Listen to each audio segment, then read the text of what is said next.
Hello friends, welcome again to Nimbus Learning. RRB G CBT 1 और हो चुकी है और आपकी सेकंड स्टेज पे मूव करने की बारी है, जहां पर कि आपकी प्रिपरेशन और बड़ी होना चाहिए, क्योंकि अब आपके पास नॉन टेक्निकल के अलावा आपको टेक्निकल की भी तैयारी करना है। As a electrical engineering student आपके जितने भी सब्जेक्ट है बहुत इंपॉर्टेंट और क्रूशियल होने वाला है, क्योंकि आपको बहुत कम समय में आपको इतने सारे सब्जेक्ट्स की प्रिपरेशन करना है और पॉइंट टू पॉइंट। क्यों बच्चों पॉइंट टू पॉइंट? क्योंकि हम आपसे बात करें, इस स्टेज के अंदर आपका 150 मार्क्स का पेपर आएगा, जहां की इसके प्रीवियस बता चुका हूं 50 मार्क्स का नॉन टेक और 100 मार्क्स की टेक्निकल एबिलिटीज के आपके मार्क्स होंगे। 100 क्वेश्चंस आपके पास में, जहां पर इन क्वेश्चंस को आपको 2 आवर्स में कंप्लीट करना है। अब ये बात उठती है कि सर इतनी एक्यूरेसी की जरूरत क्यों है?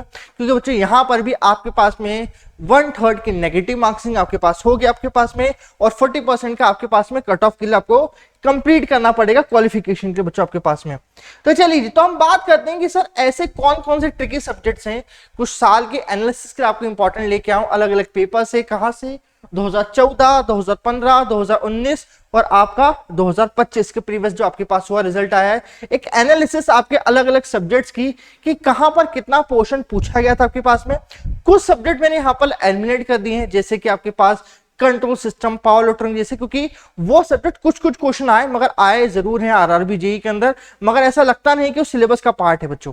तो देखिए बच्चों, मेरे पास में जहां हम बात करें basic concept, AC fundamental, circuit law, electrical machine, synchronous machine जैसे इंपॉर्टेंट सब्जेक्ट्स को मैंने एक तरफ रखा है बच्चों आपके लिए, और मैंने आपके basic electronic measurement, power system, estimation और इलेक्ट्रोलाइजेशन को एक तरफ रखा आपके पास में, जहां मैं आपको एक एक करके सभी के सब्जेक्ट वाइज कट ऑफ की बात करूं, क्योंकि बहुत इंपॉर्टेंट है समझना कि आपके ईयर वाइज का पैटर्न कैसा बदला है। तो यहां देखेंगे आपके बेसिक कॉन्सेप्ट की बात करें तो इसका पहले 12 से 14 मार्क्स, 13 से 15 मार्क्स, 14 मार्क्स और फिर आपके सिर्फ 12 मार्क्स का। अभी आप देखेंगे इसके प्रीवियस मैंने सीबीटी 2 का आपका पेपर सॉल्यूशन कराया था आपके कहां पर, आपके 2024 का, जो कि 2025 में पेपर हुआ था।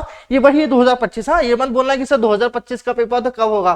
तो बच्चों जो 2024 का पेपर था जो 2025 में हुआ है, उसकी मैं आपसे यहां पर बात कर रहा हूं मैं।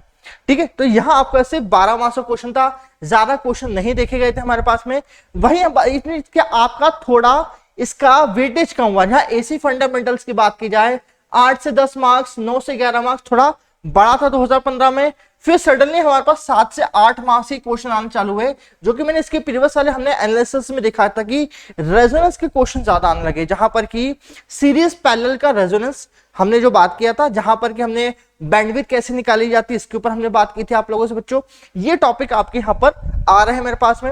एज ए हम बात करें circuit laws and magnetic circuits की, जहां पर कि मैंने आप लोगों को बताया था किस तरह से मैग्नेटिक मोटिव फोर्स या एम्पियर सर्किट लॉ की डेफिनेशन के ऊपर वैल्यूज पूछी गई थी, या एमएफ का आपका फॉर्मूला क्या होता है उसके बेसिस पे क्वेश्चन थे। तो ये सर्किट लॉ से क्वेश्चन आपके पास पहले से 6 to 8, 7 to 9 या फिर 7 क्वेश्चन करके पूछे जाते हैं।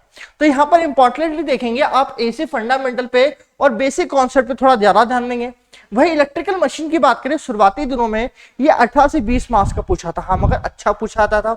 आपके पास सिंगल फेज की ज्यादा मशीन्स के बारे में जानकारी नहीं दी जाती थी, जहां पर कि 18 से 20 मार्क्स, 20 से 22 मार्क्स का अच्छा वेटेज था, मगर अब इसका परसेंटेज 15% ही रह चुका, मगर फिर भी इट शुड बी मोर ना हम बात करें, it should be tricky part. ठीक है, it should be tricky part, जहां पर कि हमें इसके क्वेश्चन आते हैं। जहां बात करें सिंक्रोनस मशीन के, तो इस वाले पेपर में हमने देखा था कि आपके डायरेक्ट क्वेश्चन सिंक्रोनस के आर्मेचर रिएक्शन से पूछे गए थे, जहां पर कि आपकी वोल्टेज रेगुलेशन के बारे में अलग जो method, MM method, AMM method, उसके पिछले साल क्वेश्चन पूछे गए थे।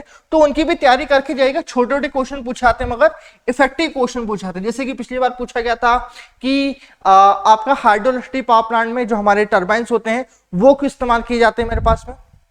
बहुत छोटी छोटी जानकारी, जैसे कि हमारा साइलेंट पोल मोटर्स की, साइलेंट पोल रोटर्स की बात की जाती है। वही हमारी बेसिक इलेक्ट्रॉनिक की आप बात करोगे 2014, 15, 19 और आपके 2024 का पेपर जो आपके 25 में आता है उसकी जानकारी दी आपसे। 8 से 10 मार्क्स का बेसिक इलेक्ट्रॉनिक है, 9 से 10 मार्क्स, 10 से 12 मार्क्स और फिर 10 मतलब कॉन्स्टेंटली 10 से 12 मार्क्स का पूछा रहा है, जहां पर कि कुछ पावर इलेक्ट्रॉनिक के जो टॉपिक्स है, बीजीटी, मॉसफेट भी हम इसी में ही इंक्लूड कर लेते हैं बच्चों आपके पास में। यहाँ पर जहां हम बात करें बक बूस्ट कन्वर्टर, हमारा जो रेक्टिफायर टॉपिक है, इसमें भी अच्छी खासी रेक्टिफायर के टॉपिक आपको पूछे गए थे बच्चों। जहां हम बात करें इलेक्ट्रिकल मेजरमेंट की, तो इसका हिस्सा थोड़ा बढ़त गया है बच्चों मेरे पास में, जहां की 8 क्वेश्चन मैक्सिमम तो पूछे ही गए बच्चों मेरे पास में। वहीं हम बात करें आप लोगों से पावर जनरेशन एस्टिमेशन को, देखोगे इतना ज्यादा इसका इफेक्ट नहीं है। तो देखोगे आप लोग यहाँ पर 10 से 12 मार्क्स 12 मार्क्स 12 मार्क्स, तो हम जितना power generation switch gear protection पढ़ते हैं उसके हिसाब से इतने क्वेश्चन नहीं आना चाहिए। जैसे क्वेश्चन किसके आते हैं, तो अभी हमने देखा है पावर सिस्टम इकोनॉमिक्स, आपका मैक्सिमम डिमांड डाइवर्सिटी फैक्टर से क्वेश्चन पूछाते हैं। आपकी पावर प्लांट इंजीनियरिंग की हम लोग बात करें जहां पर कि सोलर विंड के ऊपर क्वेश्चन आपके पूछे गए थे, तो ये टॉपिक आपको कन्वे करने हैं। जहां आपकी हम बात करें सर्किट ब्रेकर में आपके triple RV rate of restriking voltage की बात की गई थी मेरे पास में, तो इस तरह के क्वेश्चन पूछाएंगे। जहां पर एस्टिमेशन कॉस्टिंग की बात की जाए तो एस्टिमेशन कॉस्टिंग में क्वेश्चन आपके मार्क्स बने हैं 7 to 9, 7 to 9, 8 to 10 और 8 ना आपका पोर्शन जो पास्ट में क्वेश्चन है वही आपके एस्टिमेशन मार्क्स, क्योंकि आपने ध्यान दिया होगा मैंने आपको जब इस बार का पेपर सॉल्व करा था दिवाली का अपने होली के पहले, sorry for my words, Holi के पहले एक दिन पहले जब मैंने आपको तैयारी करवाई थी आपकी ऑन संडे, तो हमारे पास में नेशनल इलेक्ट्रिसिटी कोड की 2011 के हमारे पास में कुछ क्वेश्चंस थे मेरे पास में। तो इस तरह के कुछ क्वेश्चन और भी एक्सपेक्ट कर सकते हैं हम एस्टिमेशन कॉस्टिंग में। वही हम बात करें आपके यूटिलाइजेशन की, जहां पर की हीटिंग वेल्डिंग, या हम बात करें आपके इलेक्ट्रिकल ट्रैक्शन की, जहां हमारे पास में ग्रुप ड्राइव के बारे में पूछा जाता है मेरे पास में, या आपके पास से मल्टी ड्राइव के क्वेश्चन पूछाते हैं, वो क्वेश्चन यहाँ पर आपको ध्यान देना है जिसकी 5-6 क्वेश्चन आपके पास में यहाँ पर पूछे जाएंगे। तो ये ओवरऑल है, जहां आप देखोगे मोटे मोटे तौर के ऊपर हम एक तरह का छोटा सा कंक्लूजन ले तो कंसिस्टेंटली हाई वेटेज रहा है किसका, इलेक्ट्रिकल मशीन का, जहां के ऑलवेज 14 से 15 क्वेश्चन आपको देखे गए।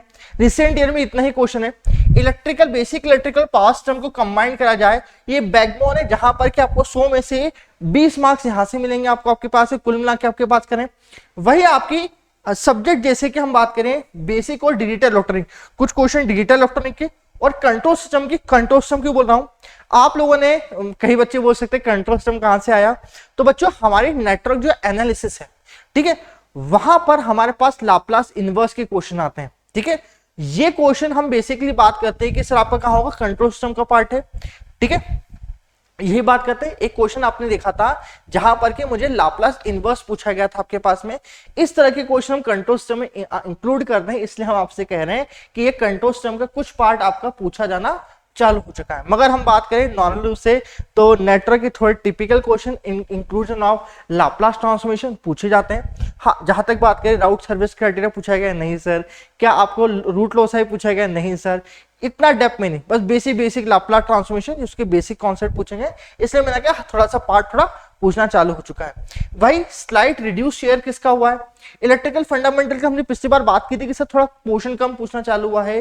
पास्ट टर्म की प्योर थ्योरी हम जब बात करते हैं कि sir short long transmission line के टॉपिक्स कम पूछना चालू है, तो इसकी थ्योरी हमारी थोड़ी कम हुई बच्चों मेरा इन कंक्लूजन। तो ओवरऑल सिलेबस को थोड़ा देख लेते हैं किसको हमें ध्यान देना है। तो बेसिक कॉन्सेप्ट हमारे पास थे, हमारी सर्किट लॉस थे, मैग्नेटिक सर्किट्स के ऊपर हम बात करें, आपको ध्यान देना है जब हम इसकी हमारी डेली 8 PM की क्लास होगी तब मैं आपको बताऊंगा कौन कौन से टॉपिक पे और ध्यान देना है। जहां एसी फंडामेंटल पे आपके रेजोनेंस सर्किट पे बहुत अच्छी पकड़ होना चाहिए बच्चों मेरे पास में। वही हम की बात करें इलेक्ट्रिकल मेजरमेंट के ऊपर अच्छे खासे क्वेश्चन पूछाते बच्चों मेरे पास में, अब बढ़ना चालू हो चुके हैं। इलेक्ट्रिकल मशीन की बात की जाए, डीसी आपके सिंगल फेज और 3 फेज के ट्रांसफॉर्मर्स आपके पास से पूछे गए, auto transformer, 3 phase induction Motors की बात की जाती है बच्चों मेरे पास में। वही हम आपकी बात की जाए इनके सिंगल फेज मोटर और फ्रिक्शनल मोटर्स भी यहां पर आपको पूछी जाती है with their characteristic and their application. And then moving ahead synchronous machine, जहां पर की आपके relative parallel operation, voltage regulation जैसे टॉपिक इंक्लूड है। जनरेशन ट्रांसमिशन डिस्ट्रीब्यूशन की बात की जाए तो लोड फैक्टर्स ने कहा कि आपके पावर जनरेशन के टॉपिक्स आपको देखना है, स्विच गियर प्रोटेक्शन जैसे टॉपिक आपको देखना है। एस्टिमेशन कॉस्टिंग में नए आने वाले टॉपिक जैसे कि हम बात करें आई रूल जो नया है 2011 का, मतलब sorry national electricity code NEC 2011 हमें देखना है थोड़ा प्रीलिम जाके। यूटिलाइजेशन ऑफ एनर्जी, जहां पर कि हमारे question naturally electrical heating, welding या हमारी मोटर ड्राइव से पूछे जाते हैं मेरे पास में। जैसे इस बार आपकी इलेक्ट्रिकल रेजिस्टेंस हीटिंग या हीटिंग वेल्डिंग से हमारे पास क्वेश्चन पूछे गए थे, वो क्वेश्चन हमें देखना है। बेसिक इलेक्ट्रॉनिक वाले टॉपिक्स को हमें कन्वे करना है, जो करीब करीब देखेंगे कि सर आपका पावर इलेक्ट्रॉनिक है, पावर इलेक्ट्रॉनिक बेसिक इलेक्ट्रॉनिक के ही टॉपिक है। तो बच्चों मोटी मोटी बात ये रही, जहां बिट वाइज एनालिसिस में आपके सामने कराया है। तो ध्यान से देख के जाना। इनके और भी क्वेश्चन हमारे लाइव सेशन में रखेंगे। कहाँ रहता है बच्चों आपका लाइव सेशन? तो बच्चों में आपसे बात करें लाइव सेशन की, तो ये आप निम्बस लर्निंग के प्लेटफॉर्म में, यूट्यूब प्लेटफॉर्म के ऊपर आप जाएंगे, जहां पर कि लगातार आपके पास में यहाँ पर क्लासेस हो रही है, जहां पर कि इसके प्रीवियस हमने आरआरबी जेईई का पूरा क्वेश्चन पेपर सॉल्व किया था और लगातार आपके अलग अलग एग्जाम्स की तैयारी इसी प्लेटफॉर्म पे हो रही है। जहां पर कि हम बात करें इसकी यूट्यूब की थ्रू हम प्रिपरेशन आपको करवा ही रहे हैं। कभी आपको लगता है कि हमें इसकी कोर्सेज को फुल ऑन हमें बाय करना है, तो आप हमारे साथ जुड़ सकते हैं हमारी उड़ान बैच के साथ में, जो लाइव है आपके पास में 1 और 1.5 है, क्योंकि आप एक एग्जाम नहीं बहुत सारे एग्जाम्स की प्रिपरेशन कर रहे हैं, जो कि 2999 के ऑफर्स में अवेलेबल है। और साथ में कई आपके एग्जाम्स की प्रिपरेशन, जैसे कि हम बात करें RSEB RSCB की प्रिपरेशन भी कर सकते हैं, सेम हमारे ऑनलाइन ऑफलाइन दोनों प्लेटफॉर्म पे, जहां निम्बस लर्निंग को आपको डाउनलोड करना पड़ेगा। इसका RSSB जेईई 2025, और साथ में हम बात करें हमारा one of the important batch SSC JEE 2025 Fateh batch 2.0, जहां पर कि CBT 2 की प्रिपरेशन कर रहे हैं हमारे पास में। और साथ में आप एंड ऑफ द डे कभी आप लोगों को ये सेशन पसंद आ रहा हो तो प्लीज शेयर दिस सेशन और लाइक दिस वीडियो। और one important thing, first time nimbus learning के ऊपर है तो बिना सब्सक्राइब करना जाए बच्चों। Thank you so much. इस तरह की और वीडियो आप चाहते हैं तो कमेंट बॉक्स में बताएं कि और किन किन चीज़ों में आप वीडियोस चाहते हैं। Thank you.